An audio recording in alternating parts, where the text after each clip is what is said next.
Terrorism is a form of violence often used to instill fear in other countries. It has now become a worldwide issue with terrorist groups such as Al Qaeda and ISIS. In this new dynasty of technology, it has opened up new methods to reduce terrorism. The strategy of using targeted killings to eliminate terrorists is violating human rights because it fails to respect people's right of privacy and brings conflict within other countries. Therefore, laws about attacking in other countries must be reformed so that countries have consequences to their actions and more lives are not taken. Targeted killings are used to eliminate high classified terrorists from creating future plans. This method of elimination takes a toll on the government, society, and the people in the country.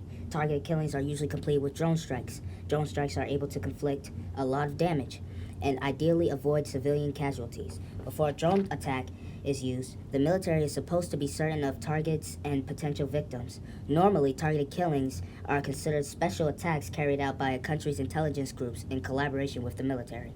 The government uses targeted killings in combat operations against foreign terrorist groups. For example, the United States first adopted targeted killings after the 9/11 attacks in 2001. In 2013, President Obama released a speech called the Comprehensive Counterterrorism Strategy, which was a policy to address killings. He outlined plans for the authorization of military force, or the AUMF, which lays out guidelines for use of drone killings in other countries. The AUMF gives the United States the authority to use drone killings in other domains, but there are advantages and disadvantages to these targeted killings. Some of the advantages of drone killings are the high-class terrorists that can be taken out before future plans are taken. The government can also gain more control over the country and weaken dangerous terrorist groups like Al Qaeda and the Taliban. Some disadvantages to drone killings are that they can cause others to be killed from collateral damage. This can sometimes be seen in the country as an act of war. Also, when using drone strikes, the targets cannot be captured and interrogated for information or brought to court to testify, which means that we can lose out on intelligence that we could have gathered if they were taken alive rather than killed. Although intentions are good and countries want to reduce terrorism, it can come at a significant price.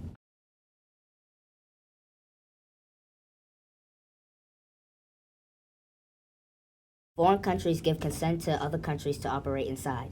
Lately, it has been violated because of the use of targeted killings.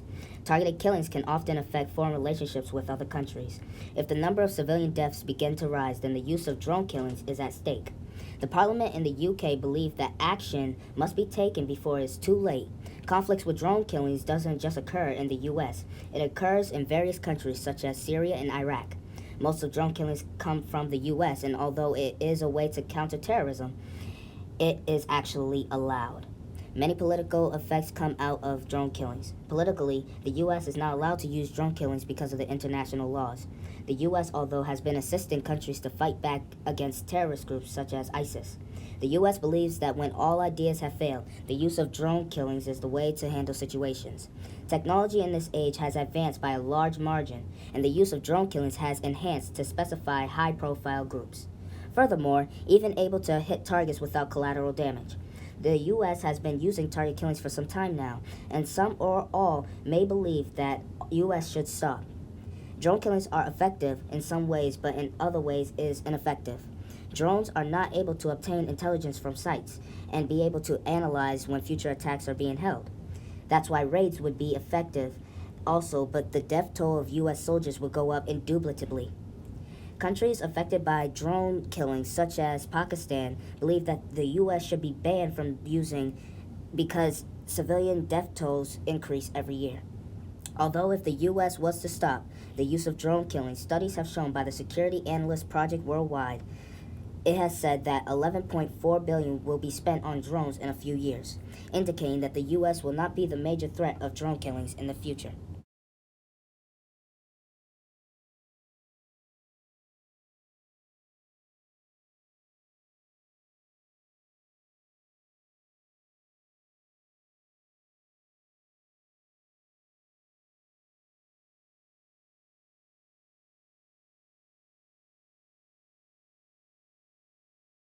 The death tolls for innocent people has become a problem. Many people believe that it's not just one place or country that is responsible for drone killings, but others are also involved. foreigners feel like their government is not in control and works well. Take, for example, Pakistan's government.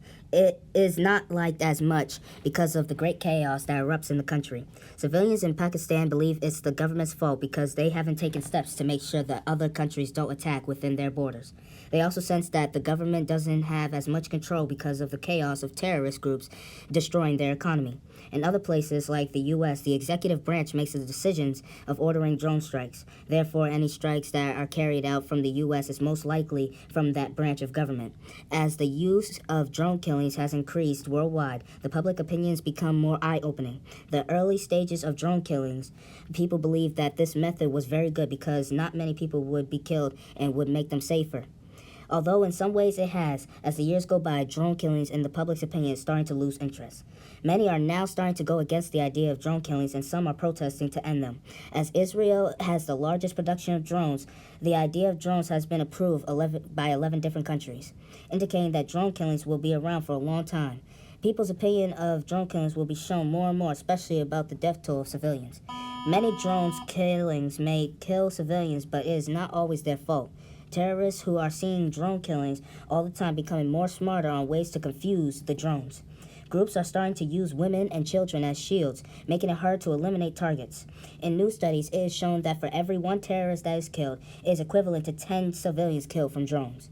In a report about U.S. drone usage in Yemen and Somalia, the UN spoke out and said, "We are deeply concerned with this administration's reported dramatic increase in lethal operations in Yemen and Somalia will add to an increase in lawful killings."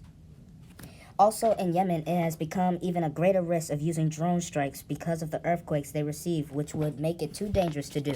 In all these different countries, many civilian problems are from drone killings.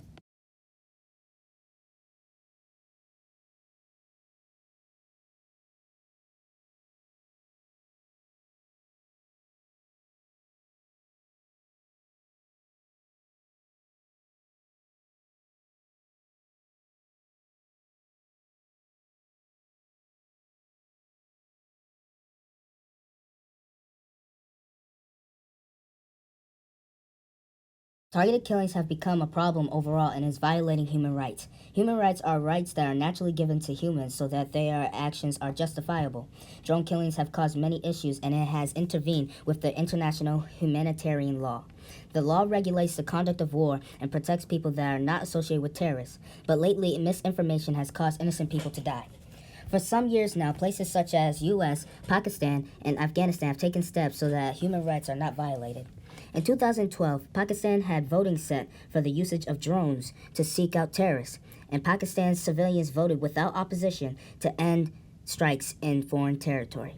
Citizens and governments now have banned night raids for it has caused problems. The U.S. has changed about striking in foreign territory. They are making sure to warn the country that drones are active and in effect. And when other countries come to visit, the U.S. will make sure to suspend drone strikes. Even in 2012, the U.S. and Afghanistan came to a seminal agreement for Kabul. An agreement was that Kabul's government would watch over special operations that are held in foreign territories. More recent ago, in 2018, Donald Trump signed the NDAA, also known as the National Defense Association Act, for drone killings. These steps are taken by countries to make sure that civilians are safe and that their rights are not being taken. Although steps are being taken, needs to be further plans about drone killings violating human rights. The most profound commodity that is brought up in political conversation is that no one is taking responsibility for these attacks. Politics believe that there should be a policy for drone killings, and if any countries do not abide by the rules, should face major consequences.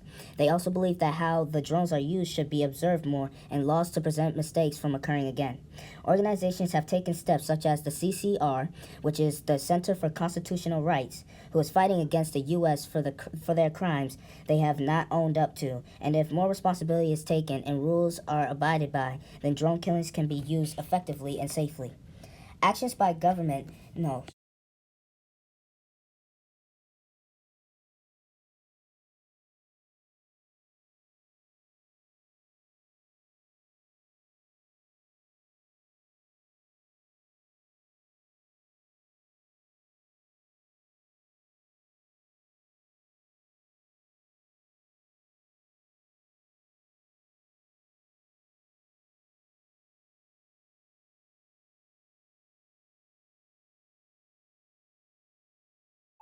Actions by government and countries need to change so that society can be safer for all and human rights are respected.